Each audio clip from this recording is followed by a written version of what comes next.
Screen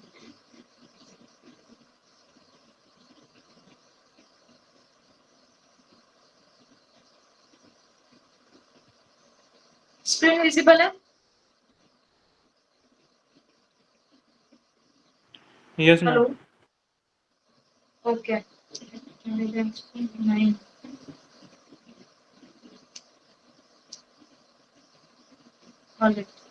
so अभी हम start करने वाले हैं general pharmacology.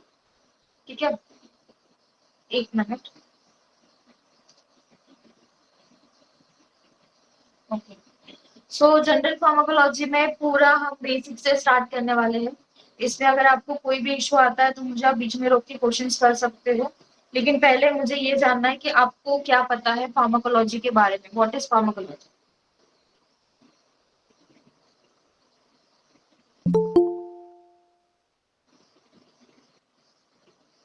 Yes, what is pharmacology?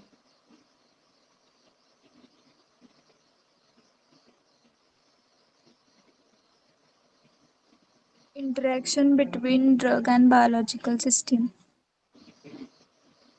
Interaction between drug and biological system. Okay, we can say it's the study of drug. In simplest way, it is the study of drugs.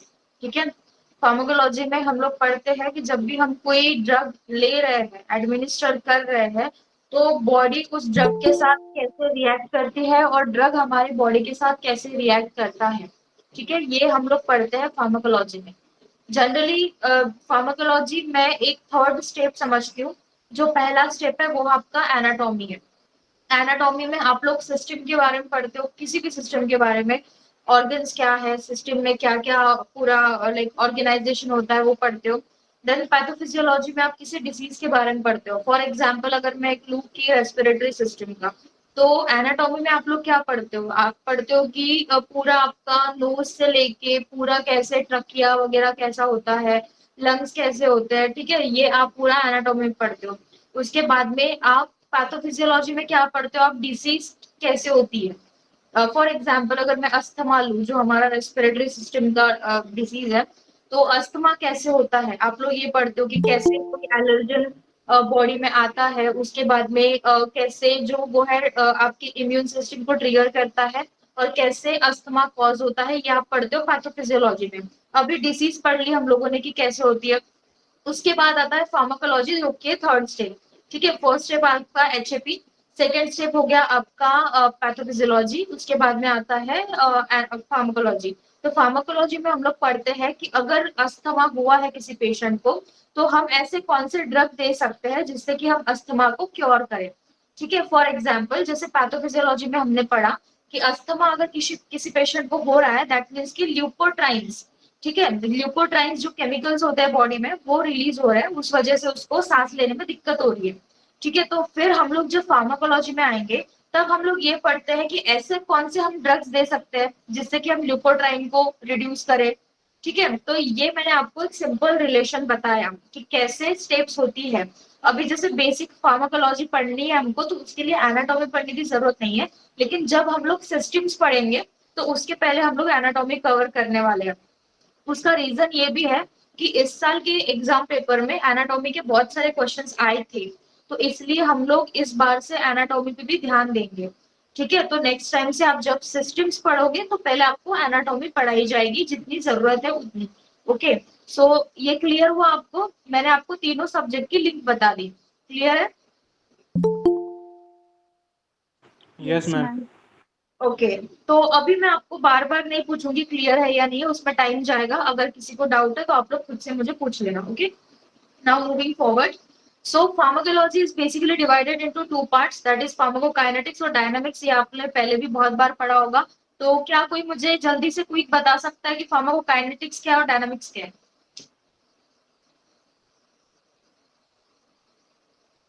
Pharmacodynamics means what drug does to the body, and pharmacodynamics means what drug does to the body, and pharmacokinetics means what body does to the drug.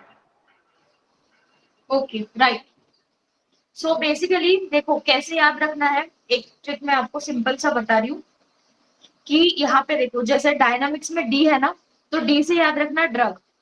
Okay, तो pharma dynamics में हम पढ़ते हैं कि जब हम drug लेते हैं तो वो ड्रग हमारे बॉडी पे क्या इफेक्ट करता है, हम वो पढ़ते हैं, मतलब कि बॉडी में जाके वो क्या इफेक्ट शो कर रहा है, वो डायनामिक्स में पढ़ा जाता है। ठीक है, जिसमें हम मैकेनिज्म ऑफ एक्शन पढ़ते हैं, एडवर्स ड्रग रिएक्शन पढ़ते हैं, और काइनेटिक्स में पढ़ते हैं कि जब हम ड्रग ले रहे हैं तो हमारी जो बॉडी है वो ड्रग को कैसे ट्रीट कर रही है।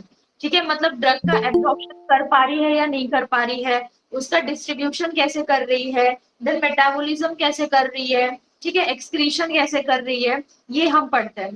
ठीक है, तो बेसिकली क्या होता है, जब भी आप कोई ड्रग लेते हो, चाहे वो ओरली ड्रग ले रहे हो, आईवी ले रहे हो, कैसा भी ड्रग ले रहे हो, तो वो पहले बॉडी में आएगा।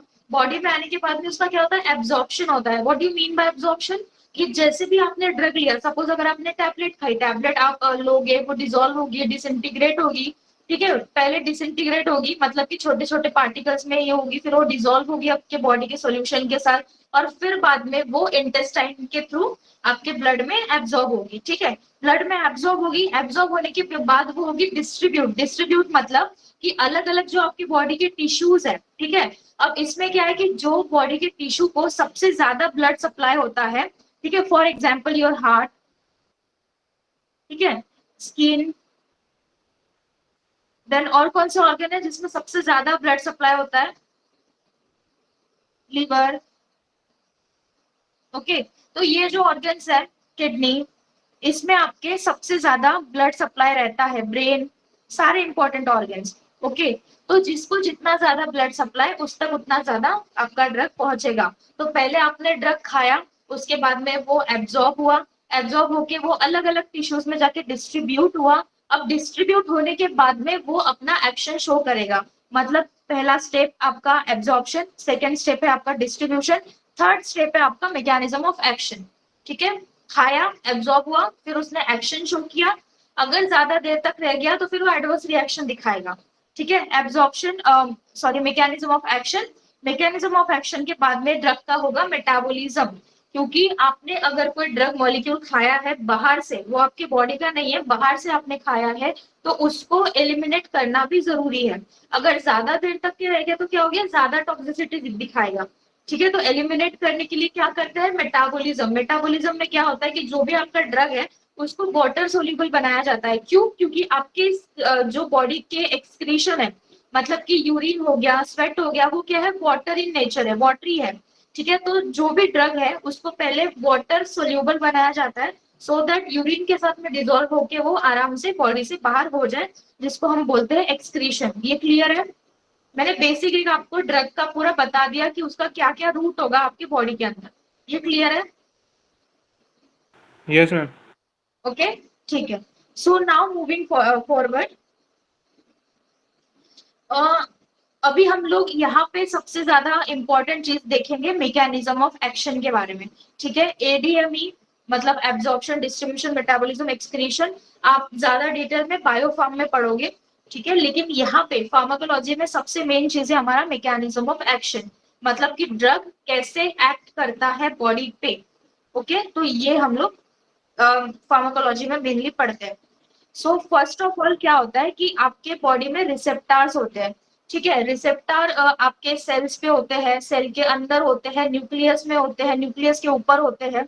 ठीक है, अलग अलग टाइप के होते हैं, जैसे ये सेल मेम्ब्रेन है, इसके ऊपर रिसेप्टर हो सकते हैं, इसके अंदर हो सकता है, मतलब आर पार। ठीक है, इसको बोलते हैं ट्रांस मेम्ब्रेन।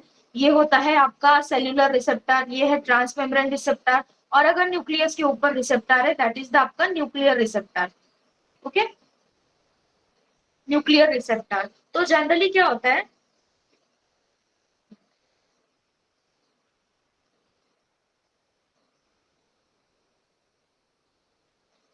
तो कोई भी ड्रग अगर आपकी बॉडी में आता है तो वो कैसे एक्शन दिखाएगा, कहीं पे भी जाके एक्शन नहीं दिखाता। ठीक है, आपके बॉडी में स्पेसिफिक टाइप के मॉलिक्यूल्स होते हैं जिसको हम रिसेप्टार बोलते हैं, और उस रिसेप्टार के साथ बाइंड होने के लिए एक स्पेसिफिक टाइप का ड्रग ही लगता है। ओके, मतलब कि एक जो ड्रग है वो किसी पर्टिकुलर टाइप के रिसेप्टार को ही बाइंड कर सकता है। ओके तो जैसे कि आप लोगों को लॉक एंड की का एग्जाम्पल पता है, बहुत ही फेमसली हर जगह आपने सुना होगा इस चीज को, लॉक एंड की वाला मॉडल, कि स्पेसिफिक टाइप के लॉक के लिए स्पेसिफिक टाइप की ही लगती है, उसके अलावा वो अदरवाइज जो लॉक है वो ओपन नहीं होगा। वैसे ही स्पेसिफिक टाइप के रिसेप्टर के लिए स्पेसिफिक टाइप का ड्रग मॉलिक्यूल ही लगता है, अदरवाइज वो एक्शन नहीं शो करेगा। ठीक है, तो ये हो गया आपका रिसेप्टर। रिसेप्टर के ऊपर जाकर के आपका ड्रग बाइंड करेगा। ठीक है, ड्रग बाइंड करने के बाद में होगा ड्रग रिसेप्टर कॉम्प्लेक्स फॉर्मेशन, और ड्रग रिसेप्टर कॉम्प्लेक्स फॉर्म होने के बाद में आपको इफेक्ट शो होगा। ओके ये है एक जनरल कंसेप्ट, कहीं पे भी विदाउट रिसेप्टर बाइंडिंग कोई भी ड्रग अपना एक्शन शो नहीं कर सकता। ठीक है, this is the basic concept कि कैसे आपको एक्शन मिलती है। इसके बाद में फिर हम लोग और देखेंगे कि अलग अलग टाइप की इंटरेक्शन क्या होती है, रिसेप्टर और ड्रग के बीच में क्या इंटरेक्शंस होती है। उसके बाद में हम टाइप ऑफ रिसेप्टर देखेंगे। ओके तो ये क्लियर है सबको, बहुत ही सिंपल सी चीज बताई है मैंने, क्लियर है? Yes, ma'am. Yes, ma'am. Okay so now moving forward. हाँ ligand, what do you mean by ligand? देखो क्या होता है, एक एग्जांपल लेती हूँ मैं कि जैसे आपके बॉडी में इंसुलिन, अपने डायबिटीज का क्लासिक एग्जांपल है इंसुलिन। ठीक है, तो इंसुलिन क्या है आपके बॉडी में बन रहा है ना, बीटा सेल्स जो है आपके पैनक्रियास में, लैंगरहैंस की बीटा सेल्स वो इंसुलिन को बना रही है। जब तक ये इंसुलिन बन रहा है, बॉडी इंसुलिन को रिस्पॉन्ड कर रही है, तब तक सब ठीक है। जिस दिन इंसुलिन को रिस्पॉन्ड करना बंद हो गया, उस दिन क्या होगा? उस दिन क्या होगा? डायबिटीज। यस, डायबिटीज के चांसेस आपको बढ़ जाएंगे। ठीक है, ब्लड में जो शुगर लेवल है वो बढ़ जाएगा। अब क्या होता है, क्योंकि हमारे बॉडी का जो मॉलिक्यूल है इटसेल्फ वो अच्छे से काम नहीं कर रहा। ठीक है, बॉडी का जो मॉलिक्यूल है जैसे कि हॉर्मोन्स हो गए, ठीक है, देन आपके ग्रोथ हॉर्मोन्स है या बाकी भी जो चीजें हैं, ठीक है, बॉडी की जो भी प्रोटीन्स वगैरह है, अगर वो ठीक से काम नहीं कर रहा है तो हमको बाहर से लेना पड़ता है। ठीक है, बाहर से एक मॉलिक्यूल लेना पड़ता है जो कि हमारे ओरिजिनल मॉलिक्यूल के जैसा काम करेगा। ओके, ओरिजिनल मॉलिक्यूल के जैसा काम करेगा, उसको हम बोलते हैं लाइगेंड। ओके, लाइगेंड, तो जो ये लाइगेंड है उसका जो स्ट्रक्चर है वो ये रिसेप्टर्स पे मैच होने जैसा होता है, सो दैट कि वो इजीली हमारे रिसेप्टर पे कंबाइन हो सके। ठीक है, तो हम लोग अभी आगे लाइगेंड के बारे में और ज्यादा पढ़ेंगे। क्लियर है?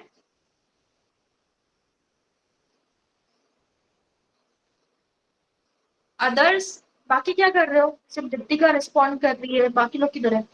भावना, स्वप्निल, ओके, कहीं पे भी कोई भी डाउट आता है पूछो मुझे। ठीक है, चलो आगे बढ़ती हूँ मैं। सो नाउ हम लोग अलग अलग टाइप की इंटरेक्शन पढ़ेंगे। आप लोगों को पता है इसके बारे में? स्पेशली जो फाइनल ईयर में है या जो पास आउट है उनको पता होगा। आपको पता है इसके बारे में, अगोनिस्ट एंटागोनिस्ट?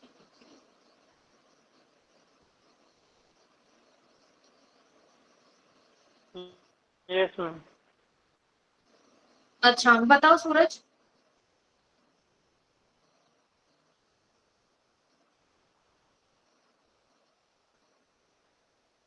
हाँ बताओ।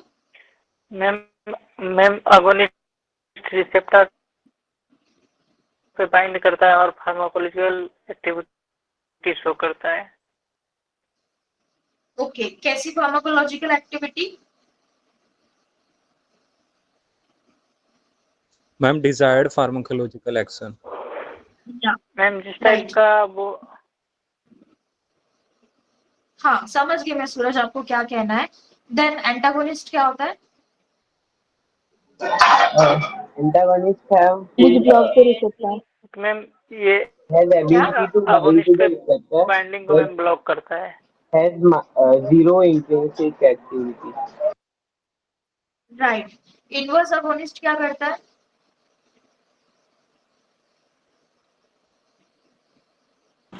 मैम अपोजिट इफेक्ट देता है। राइट, मतलब एगोनिस्ट के आप लोगों अपोजिट। को क्लियर है?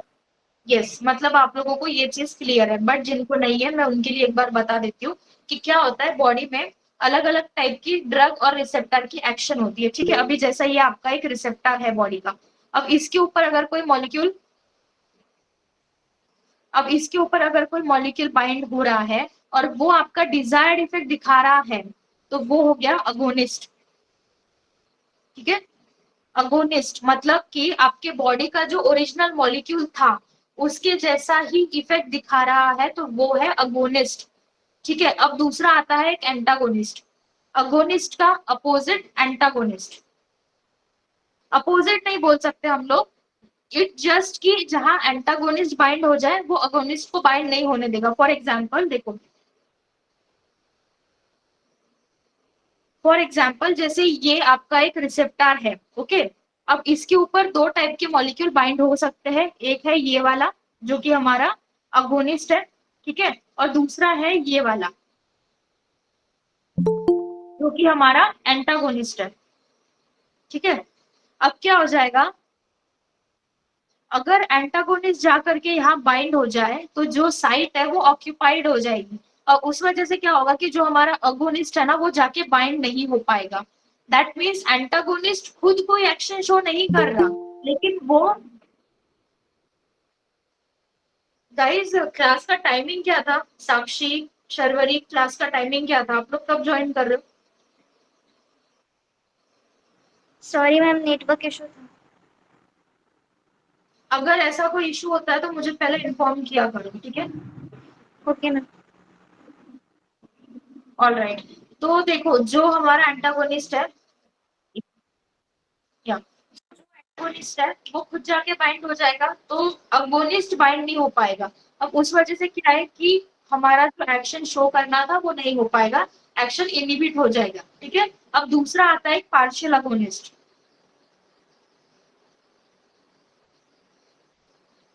Sorry, inverse agonist. पार्शियल भी है, पार्शियल के बारे में बाद में बताती हूँ मैं, पहले इनवर्स के बारे में बताती हूँ।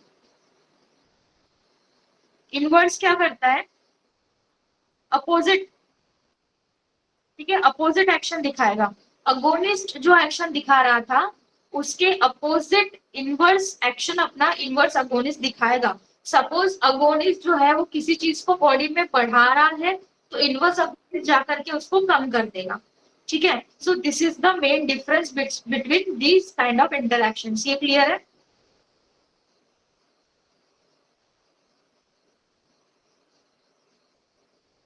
ओके, सो अगोनिस्ट एंटागोनिस्ट ये क्या होते हैं, ये ड्रग्स होते हैं, ठीक है। अगोनिस्ट ड्रग जो हमको डिजायर्ड इफेक्ट है वो दिखाएगा, एंटागोनिस्ट ड्रग जाकर के इनहिबिट कर देगा, कोई एक्शन नहीं दिखाएगा।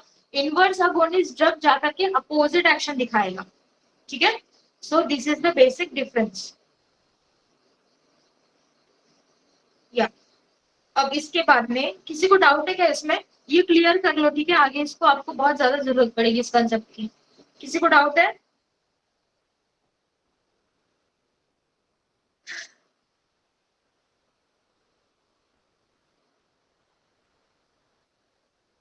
डाउट है तो बताओ जल्दी से, otherwise I move forward.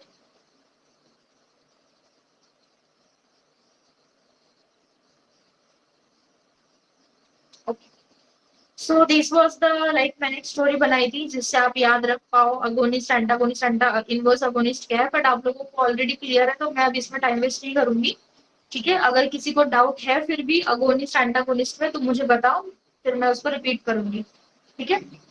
Now Vikram, time क्या है क्लास का? आप पूरा 20 मिनट लेट ज्वाइन कर रहे हो। मैम वो जरा लेट हो गया था। हाँ वो तो पता है मुझे, लेकिन क्यों हुआ? इसमें टाइम लग गया मैम, बारिश चालू थी। ठीक है, बता दिया करो मुझे, लॉस आपका ही है, ठीक है। टाइम पे ज्वाइन किया करो आप लोग। नाउ नेक्स्ट थिंग, अभी हमने एंटागोनिज्म पढ़ा। एंटागोनिज्म में क्या होता है कि एक ड्रग दूसरे ड्रग को इनहिबिट कर देता है, ठीक है। अभी हम पढ़ रहे हैं कंबाइंड इफेक्ट ऑफ ड्रग्स में सिनर्जिज्म, ठीक है। सिनर्जिज्म क्या होता है, एक ड्रग दूसरे ड्रग के साथ देने के वजह से उसका इफेक्ट बढ़ जाता है, ओके। फॉर एग्जाम्पल सिनर्जिज्म दो टाइप का है, एक है एडिटिव, दूसरा है सुपर एडिटिव। कोई बताएगा मुझे इसके बारे में?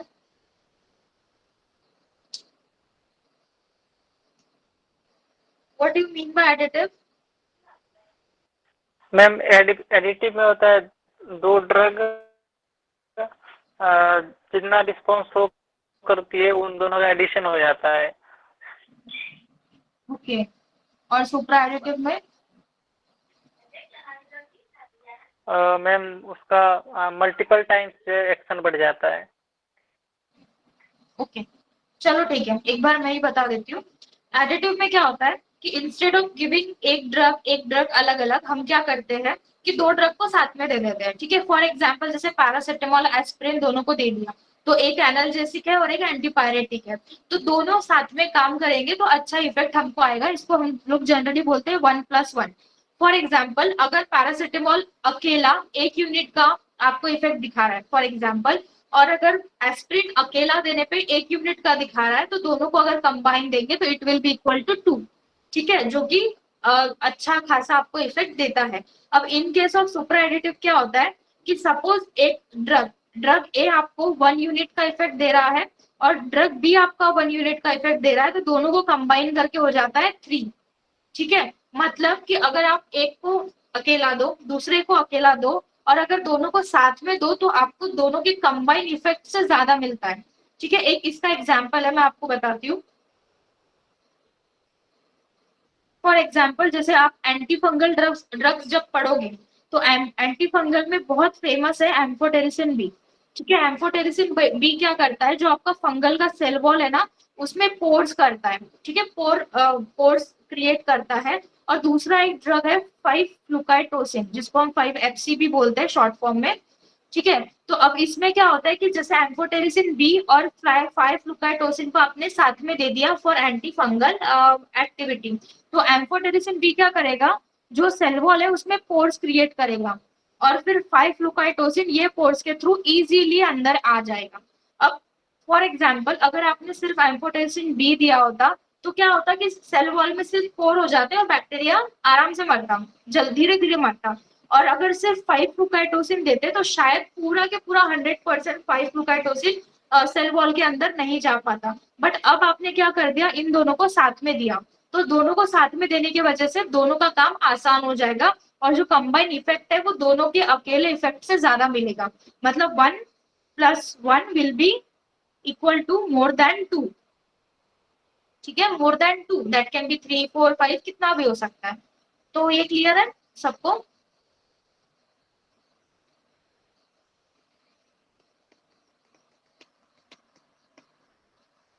चलो सही है, मतलब मेरे स्टूडेंट काफी इंटेलिजेंट है, सबको सब समझ में आ रहा है। वैसे काफी बेसिक चीज है ये, है ना, बट आई थॉट कि बेसिक से ही स्टार्ट करना चाहिए तो अच्छा रहेगा। नाउ एंटागोनिज्म हमने अभी पढ़ा कि एक ड्रग दूसरे ड्रग की एक्टिविटी को इनहिबिट कर देता है, राइट। ये जो यहाँ मैंने बताया था आपको, ओके रिमूव कर दिया। एक ड्रग दूसरे ड्रग की एक्टिविटी को इनहिबिट कर देता है।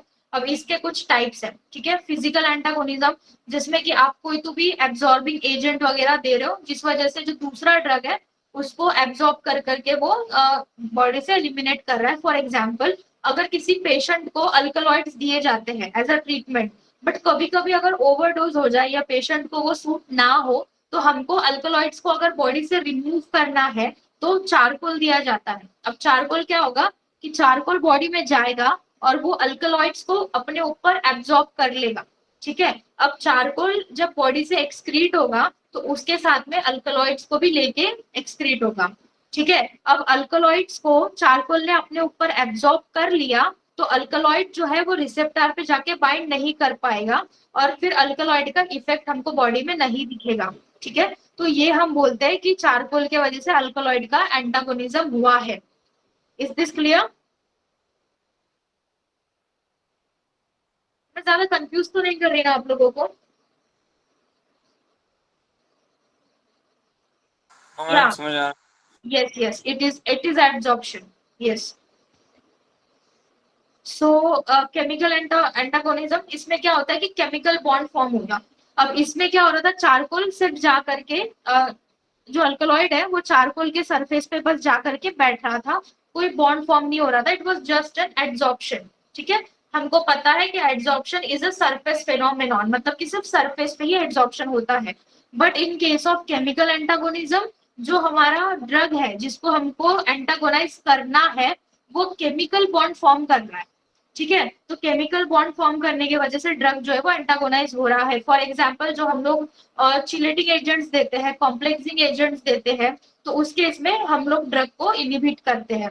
देन फिजियोलॉजिकल या फंक्शनल एंटागोनिज्म, दोनों अलग अलग अपोजिट एक्शन शो करेंगे, ठीक है। एक अगर किसी चीज को बढ़ा रहा है तो दूसरा किसी चीज को कम करेगा, ठीक है। फॉर एग्जाम्पल किसी पेशेंट को थायराइड है तो हम एक ड्रग देंगे जो कि थायराइड के लेवल को बढ़ा रहा है और दूसरा ड्रग देंगे जो कि थायराइड के लेवल को कम कर रहा है। मतलब एक पर्सन इधर से खींच रहा है, एक पर्सन इधर से खींच रहा है, तो क्या होगा, बीच में ही रहेगा, कहीं जाएगा नहीं। तो ये हो गया आपका फिजियोलॉजिकल या फंक्शनल एंटागोनिज्म, जबकि दोनों ड्रग अपोजिट डायरेक्शन में एक्शन शो करेंगे और जो नेट रिजल्ट है, जो हमारा फाइनल रिजल्ट है, वो होगा कि कोई एक्शन ही नहीं होगी, ठीक है।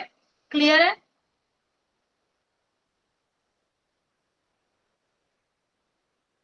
Okay, now receptor antagonism. Receptor में क्या है कि कॉम्पिटिटिव और नॉन कॉम्पिटिटिव एंटागोनिज्म आता है। आई होप ये टर्म आपको क्लियर होगी, कॉम्पिटिटिव है नॉन कॉम्पिटिटिव। क्लियर है सबको ये वाला टर्म? जिसको नहीं है वो बता दो। ओके, जिसको नहीं है वो बता दो, मैं बता दूंगी। I think third year students को ये क्लियर नहीं होगा, है ना? मैं बताती हूँ, बोलो आप बताओ या नहीं बताओ।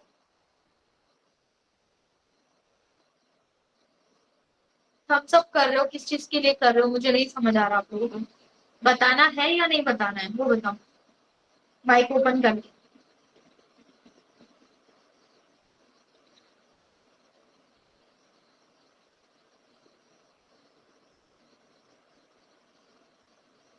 शर्वरी, देन और कौन है? अलका, पूनम, निवेदिता, साक्षी, भावना, वैष्णवी, आप लोग बोलो। सैयद, आप लोग बोलो। समझ आ गया ये बता दूं? 2 यस मिनट मैम, लगेंगे बताने में। आता है मैम। ओके, बाकी लोग प्लीज डोंट हेजिटेट, आप लोग पूछ सकते हो, मैं बताने के लिए बैठी हूँ यहाँ पे।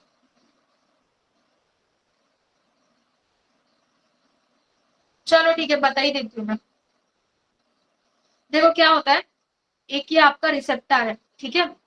ये रिसेप्टर है आपका, इसके ऊपर ये जो साइट है ना, ये यहाँ पे जो दिख रहा है, this is the binding site, main site जहाँ पे आपका ड्रग बाइंड होने वाला है, ठीक है। सिंपल सी चीज है, रिसेप्टर है, रिसेप्टर पे जाके ड्रग बाइंड होगा, आपका फार्माकोलॉजिकल एक्शन बनेगा। बट अगर चीजें इतनी सिंपल होती तो क्या ही बात होती, राइट। तो यहाँ पे आता है रोल एंटागोनिस्ट का। एंटागोनिस्ट क्या करता है, बाइंडिंग साइट को जाके इनिबिट करता है। अभी जो आपका सपोज ये ड्रग है, ठीक है, ये आपका ओरिजिनल आपका अगोनिस्ट है जो कि यहाँ पे जाके बाइंड होना चाहिए, ओके। ये यहाँ पे जाकर के बाइंड होना चाहिए, लेकिन हमारे पास में दूसरा एक चीज है, दैट इज द एंटागोनिस्ट। इसके पहले एंटागोनिस्ट ने जाकर के साइट ब्लॉक कर दी। अब दोनों क्या कर रहे हैं, एक दूसरे से कॉम्पीट कर रहे हैं। किस चीज के लिए कॉम्पीट कर रहे हैं? बाइंडिंग साइट के लिए कॉम्पीट कर रहे हैं। तो ये क्या हो गया, कॉम्पिटिटिव एंटागोनिज्म, ठीक है। ये हो गया कॉम्पिटिटिव एंटागोनिज्म। अब दूसरी चीज क्या होती है, एक और साइट होती है, ठीक है। एक और साइट होती है बाइंडिंग साइट के अलावा, दूसरी एक साइट होती है जिसको हम बोलते हैं, क्या बोलते हैं? Allosteric. Yes yes, allosteric site, ठीक है। एलोस्टेरिक साइट जो कि बाइंडिंग साइट के अलावा दूसरी एक साइट होती है, वो होती है एलोस्टेरिक साइट। अब यहाँ पे भी कोई मॉलिक्यूल, कोई ड्रग मॉलिक्यूल जाकर के बाइंड हो सकता है। फॉर एग्जाम्पल अभी जैसे ये एक हमारे पास में ड्रग है, इसने क्या किया, ये यहाँ पे जाकर के बाइंड हो गया। अब क्योंकि ये ड्रग वहां जाकर के बाइंड हो गया, जो हमारा ओरिजिनल बाइंडिंग साइट थी, जो हमारा ओरिजिनल बाइंडिंग साइट थी ना, उसका स्ट्रक्चर चेंज हो गया, ठीक है। स्ट्रक्चर चेंज हो गया तो जो हमारा एंटागोनिस्ट है, सॉरी जो हमारा अगोनिस्ट है, अब वो बाइंड कर पाएगा क्या? नहीं कर पाएगा, ठीक है। अब यहाँ पे क्या हुआ कि जो दूसरा ड्रग मॉलिक्यूल है जिसने एलोस्टेरिक साइट को जाके बाइंड किया है, उसने कोई कंपटीशन नहीं किया। जैसे कि फॉर एग्जांपल कॉम्पिटिटिव एंटागोनिज्म में दोनों ही जन सेम साइट के लिए कंपटीशन था उनका, लेकिन नॉन कॉम्पिटिटिव में क्या होता है कि जो दूसरा ड्रग है वो दूसरे साइट पे, एलोस्टेरिक साइट पे जाकर के बाइंड होता है, जिसके वजह से जो मेन बाइंडिंग साइट है उसमें चेंजेस हो जाते हैं, और उस वजह से जो हमारा मेन ड्रग है दैट इज अगोनिस्ट, वो बाइंड नहीं कर पाता, और इसको हम बोलते हैं नॉन कॉम्पिटिटिव एंटागोनिज्म। क्लियर है?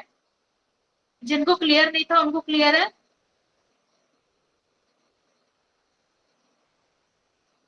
देखो अभी क्लियर हुआ है। यस, आप लोगों को नहीं समझा था ना पहले? पूनम और कौन है, विक्रम, आपको नहीं समझा था ना? Vikram, Sharvari, Poonam, Yes, ma'am. वो नॉन पता कॉम्पिटिटिव था ना। तो पूछना चाहिए ना। ठीक है, चलो आगे बढ़ते हैं। Now moving towards the receptors. Receptor आपके अलग अलग टाइप के हैं, जैसे कि लाइगेंड गेटेड रिसेप्टर्स हैं, जी प्रोटीन कपल्ड, जीपीसीआर, सबसे ज्यादा बॉडी में जीपीसीआर प्रेजेंट होते हैं, transmembrane enzyme link receptor, nuclear receptors, अलग अलग टाइप के रिसेप्टर्स हैं, इस पे क्वेश्चंस भी आते हैं। ठीक है, starting first with ligand gated ion channel receptor, जिसको आयनोट्रोपिक रिसेप्टर्स भी बोलते हैं। बहुत बहुत बहुत सिंपल सा मैकेनिज्म है। ठीक है, इसमें देखो क्या है कि 5 हेलिकल सब यूनिट्स है, जिसमें 2 अल्फा, 1 बीटा, 1 गामा और 1 डेल्टा है। ठीक है, 5 यूनिट का बना हुआ ये रिसेप्टर है। अब जैसे मैं फिंगर से आपको बताऊं तो इस टाइप का, ठीक है, ये जैसे 5 यूनिट्स दिख रहा है ना, 1 1 2 3 4 5 ऐसे बना हुआ है पूरा की पूरा। अब इसमें क्या होता है कि जो 2 अल्फा अल्फा रिसेप्टर, अल्फा वाला सब यूनिट जो है ना, वहां पे जा करके हमारा ड्रग बाइंड कर सकता है। तो ड्रग के लिए बाइंडिंग साइट हमारी कौन सी है? Alpha receptor, alpha subunit. ठीक है, अल्फा सब यूनिट। अब यहाँ पे जो site outside the cell face कर रही है, ठीक है, एक्स्ट्रा सेलुलर साइट, और जो इनसाइड द सेल फेस कर रही है उसको हम बोलते हैं इंट्रासेलुलर। ये मैं आपको स्ट्रक्चर समझा रही हूँ, इंट्रासेलुलर साइट। या अब देखो क्या है कि ligand gated ion channel receptors जो है वो सबसे फास्टेस्ट एक्टिंग रिसेप्टर्स है, और इसके ऊपर क्वेश्चन आ चुका है ऑलरेडी जीपैट में। ठीक है, तो मिली सेकेंड्स में ये आपको एक्शन शो करते हैं, इतने ज्यादा फास्टेस्ट टाइप के रिसेप्टर है। ओके, मैकेनिज्म बहुत सिंपल है, जैसे कि मैंने आपको बताया, अल्फा के ऊपर जाकर के आपका ड्रग बाइंड करेगा। जैसे ही ड्रग बाइंड करेगा, कुछ केमिकल रिएक्शंस होती है अंदर, कुछ कैस्केड कंप्लीट होता है, और उसके बाद में जो है ये आपका जो चैनल है वो पूरा तरीके से ओपन होता है। ठीक है, ओपन होने के बाद में जो आयंस है वो उसके थ्रू जा सकते हैं। ओके, बहुत ही सिंपल, बस इतना है, बस यही मैकेनिज्म है, इसके ज्यादा इसके डीप में जाने की जरूरत नहीं है, उससे ज्यादा इस पे क्वेश्चंस आएंगे भी नहीं। ठीक है, क्लियर है? क्या ही था इसमें क्लियर होने का, बाइंड हो रहा है, ओपन हो रहा है, ड्रग बाहर निकल रहा है। ठीक है, इसमें एक बात आपको याद रखनी पड़ेगी कि जो ये आयन चैनल्स है ये क्या है, प्रोटीन से बने हुए हैं, तो अंदर से ना ये निगेटिव होते हैं। ओके, ये जो चैनल्स है ये अंदर से निगेटिवली चार्ज है,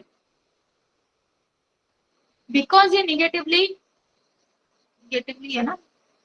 एक minute, ma'am drug alpha receptor हाँ बोलो। एंड हेलो, मैम ये ड्रग अल्फा रिसेप्टर को ही बाइंड करेगा? अल्फा सब यूनिट पे ही बाइंड करेगा। देखो रीजन पता है क्या होता है कि ये जो सब यूनिट है वो किस चीज के बने होते हैं? ये पॉलीपेप्टाइड्स है, मतलब ये अमीनो एसिड के बने होते हैं। अब अमीनो एसिड का कुछ तो जैसे अल्फा, बीटा, गामा जो है उसमें अलग अलग अरेंजमेंट होगी, राइट? अमीनो एसिड की अरेंजमेंट अलग है, तभी तो वो प्रोटीन अलग बना है।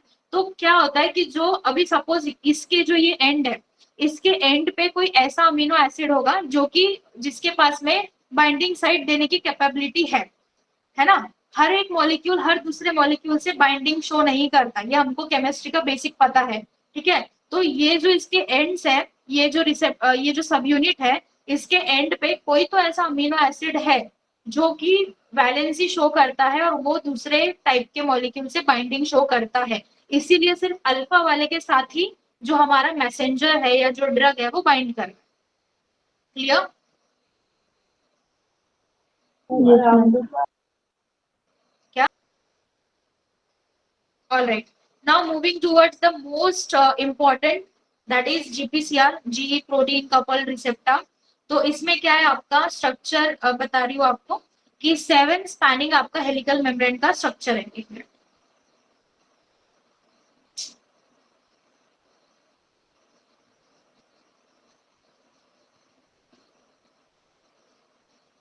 या सो इसका स्ट्रक्चर ऐसा होता है कि जैसे ये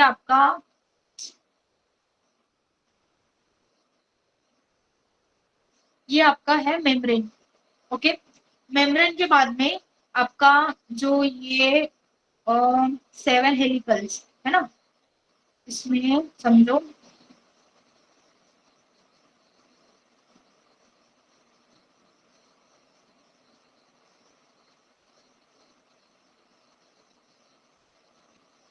कितने हो गए, 1 2 3 4 5 6, एक और चाहिए ना,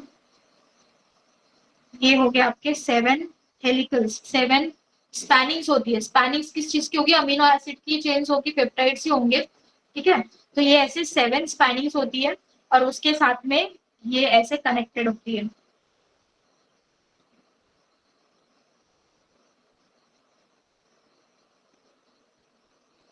ठीक है, ये ऐसे कनेक्टेड होती है। 3 एक्स्ट्रा सेलुलर, इसी लिखती हूँ, और 3 इंट्रा सेलुलर। ठीक है, तो ऐसे इसमें डोमेन्स होते हैं। 7 स्पैनिंग्स, 7 स्पैनिंग, देखो ये सांप जैसा दिख रहा है पूरा, है ना, ये देखो पूरा ऐसा राउंड राउंड राउंड राउंड है ना, तो ये सांप जैसा दिख रहा है, इसलिए इसको सर्पेंटाइन रिसेप्टर्स भी बोलते हैं। ओके, और ये लार्जेस्ट ग्रुप ऑफ रिसेप्टर्स है इन अ ह्यूमन बॉडी।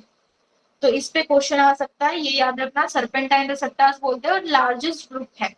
ठीक है, अभी क्या होता है कि ये जो आपको स्ट्रक्चर दिख रहा है 7 स्पैनिंग्स जो है, इसमें यहाँ पे आपका रहेगा अमीनो ग्रुप, अमीनो एंडिंग। हमको पता है अमीनो एसिड में क्या है, एक अमीनो ग्रुप है और एक एसिड ग्रुप है। अमीनो मतलब आपका NH2 आ गया, एसिड मतलब आपका COOH आ गया, COH। ठीक है, तो यहाँ पे सपोज आपका COH ग्रुप रहेगा। अब यहाँ पे जो दिख रहा है ना, ये लास्ट वाला जो आपका इसमें आउटलेट है, इसके अंदर आपके 3 टाइप के प्रोटीन्स प्रेजेंट होते हैं। ठीक है, 3 टाइप के आपके रेसिड्यूज होते हैं। एक होता है अल्फा, दूसरा होता है बीटा और तीसरा होता है गामा। ठीक है, अल्फा बीटा और गामा नाम के जो 3 आपके रेसिड्यूज है वो प्रेजेंट होते हैं। और जो अल्फा होता है इसके साथ में अटैच होता है आपका GDP। What do you mean by GDP?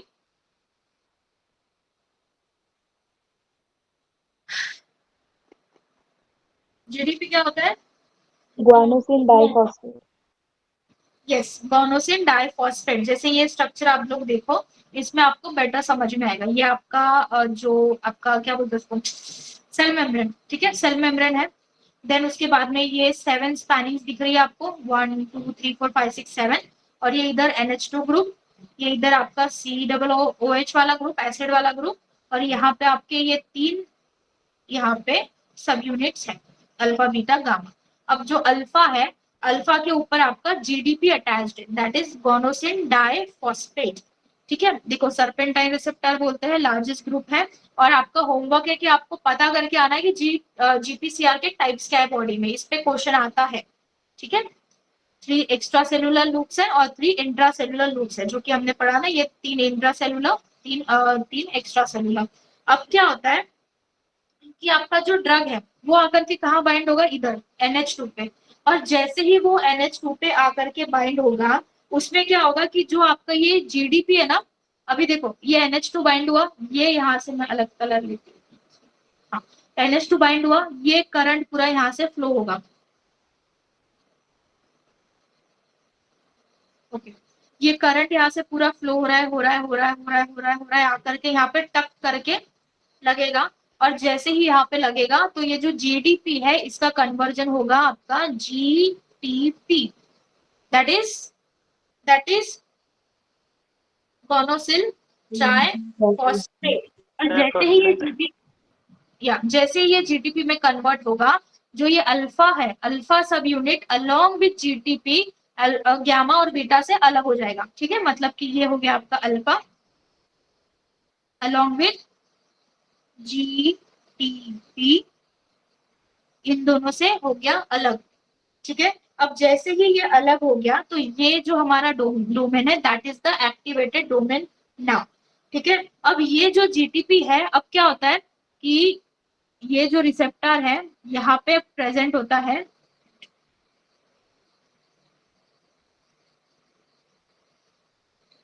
थोड़ी देर के लिए मैं इसको इरेज कर रही हूँ। यहाँ पे आपका प्रेजेंट होता है एडेनिल साइक्लेज, AC में लिख रही हूँ एडेनिल साइक्लेज, यहाँ पे नहीं दिया हुआ इस डायग्राम में, यहाँ पे लिख रही हूँ। तो एडेनिल साइक्लेज जो है उसको ये अल्फा GTP क्या करता है, उसको जाकर के बाइंड करता है एडेनिल साइक्लेज को, और जो एडेनिल साइक्लेज है उसका कन्वर्जन होता है साइक्लिक AMP में। आप लोगों ने cyclic AMP as a secondary messenger पढ़ा होगा। साइक्लिक AMP क्या करता है, फिर फॉस्फोरिलेशन करता है दूसरे कंपाउंड्स का, जैसे कि आपके बॉडी में क्रेब्स साइकिल है, ठीक है। बाकी भी जो आपके बॉडी में जो भी बायोकेमिकल रिएक्शंस कैरी आउट हो रही है उसमें फॉस्फोरिलेशन का काम एज अ सेकेंडरी मैसेंजर कौन करता है, CAMP, that is the cyclic AMP। और इसको कौन बना रहा है साइक्लिक AMP को, अल्फा GTP जो है आपका जाकर के एडेनिल साइक्लेज जो ऑलरेडी बॉडी में प्रेजेंट है उसको जाकर के वो कन्वर्ट कर रहा है साइक्लिक AMP में, और cyclic AMP as a secondary messenger काम करेगा और वो जाकर के फिर बाकी आपके बॉडी की जो बाकी बायोकेमिकल रिएक्शंस है उसमें हेल्प करेगा। क्लियर है ये?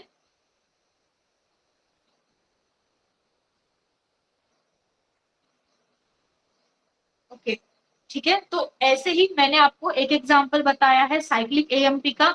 वैसे ही सपोज अगर ये जो अल्फा GTP है ये साइक्लिक एडेनिल साइक्लिस की जगह किसी और को जाके एक्टिवेट करे तो कोई दूसरा सेकेंडरी मैसेंजर भी बन सकता है। ये मैंने एक एग्जांपल लिया है साइक्लिक AMP का, ठीक है। तो इस तरीके से क्या होता है कि जैसे ही यहाँ पे ड्रग बाइंड हो रहा है फिर उसके बाद में हमको एक सेकेंडरी मैसेंजर मिल रहा है through all this process. Secondary messenger फिर जाकर के बॉडी को दूसरे जो मैकेनिज्म है उनमें हेल्प कर रहा है, और ऐसे ही बॉडी वर्क करती है। I hope this is clear. आज के लेक्चर में कहीं पे भी कुछ भी डाउट है?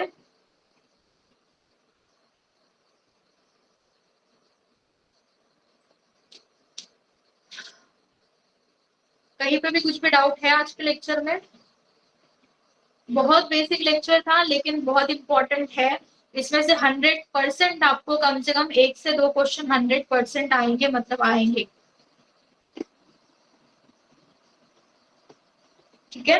तो अभी आप लोगों को क्या करना है, आपको एग्जाम्पल्स पता करने हैं। जैसे कि यहाँ पे मैंने लाइगेंड गेटेड के लिखे हैं 5-HT, गाबा ए, ग्लाइसिन, निकोटिनिक, कोलिनर्जिक रिसेप्टर जिसपे आपका एसिटिल कोलिन बाइंड होता है, ठीक है। ये रिसेप्टर इसके टाइप्स है और इस पे क्वेश्चन पूछा जाएगा 101%। देन GPCR के टाइप्स पता करो, ठीक है। ये आपको खुद से करना है। नेक्स्ट क्लास में हम लोग देखेंगे tyrosine kinase. Okay, enzyme link आपको रिपीट करना है। अलका, अलका नहीं पूछा ना क्वेश्चन?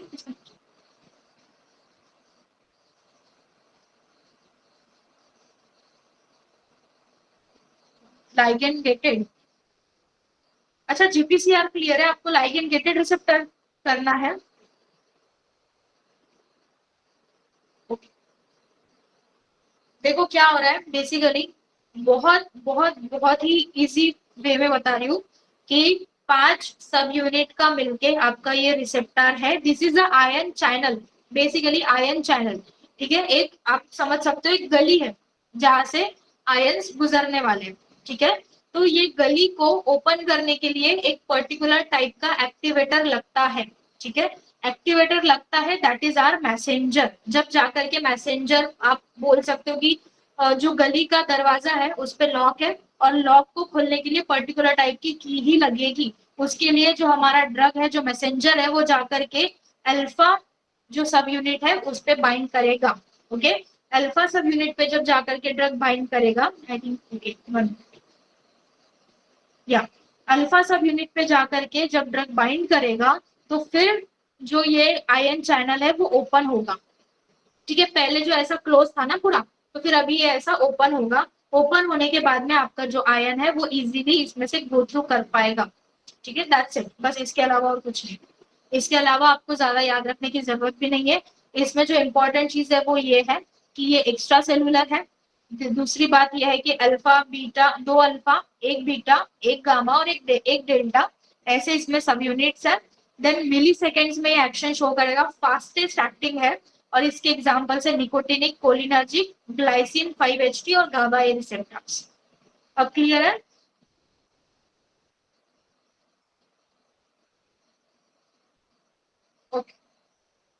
ठीक है, देखो जैसे कि इसमें बताया है इस डायग्राम में, ये पहले ऐसा टॉप व्यू है जिसमें आपके 2 अल्फा, एक बीटा, एक गामा और एक डेल्टा है। और यहाँ पे जैसे ही हमारा ड्रग बाइंड हो रहा है, ये जो आयन चैनल है वो ओपन हो रहा है। आयन चैनल जैसे ही ओपन हो रहा है, इसमें से जो हमारे आयन्स है वो बाहर जाएंगे, ठीक है, या फिर इधर से इधर आएंगे। So this is the thing. और जैसे ही आपका जो ये ड्रग है ये यहाँ से रिमूव हो जाएगा, हट जाएगा, तो जो ये आयन चैनल है वो क्लोज हो जाएगा। ठीक है, दैट्स इट, बस और कुछ नहीं। अब क्लियर है?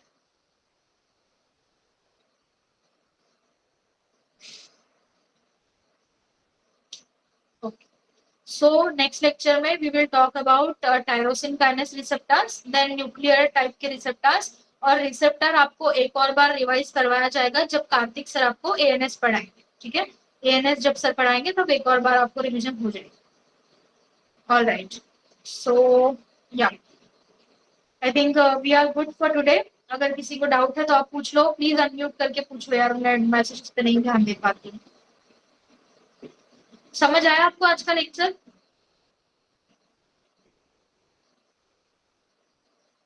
ओके, चलो ठीक है, पढ़ाई करते रहो। All right, thank you for such a good response guys. और पढ़ाई करते रहो, और आपके जो रिकॉर्डिंग्स अपलोड नहीं है वो आज रात तक के अपलोड हो जाएगी, उसकी मैं एडिटिंग कर रही हूँ। ओके, उसके अलावा मैंने आपको प्रीवियस ईयर की क्वेश्चन पेपर देखने के लिए बोले हैं, एक बार वो देखो, समझो कहाँ से क्वेश्चन आते हैं। ठीक है, और जैसे कि आज ग्रुप में दीप्तिका ने क्वेश्चन डाला था, वैसे आप लोग भी करो। ठीक है, आप पार्टिसिपेट करो, इससे एक हेल्दी कॉम्पिटिशन बना रहेगा, है ना, तो पढ़ाई आपकी चलती रहेगी। और सेम एटीट्यूड हमको पूरा 1 साल मेंटेन करना है, और जिनका 2 साल का कोर्स है उनको 2 साल पूरा एटीट्यूड मेंटेन करना है। ठीक है, अगर किसी भी पॉइंट पे आपको ऐसा लगता है कि मोटिवेशन डाउन हो रहा है, पढ़ाई नहीं हो रही है, आप मुझे कॉल करो। ओके, अगर मैं फ्री रही तो मैं बात कर लूंगी। ठीक है, चलो ठीक है, चलो फिर bye, good night everyone, thank you, bye.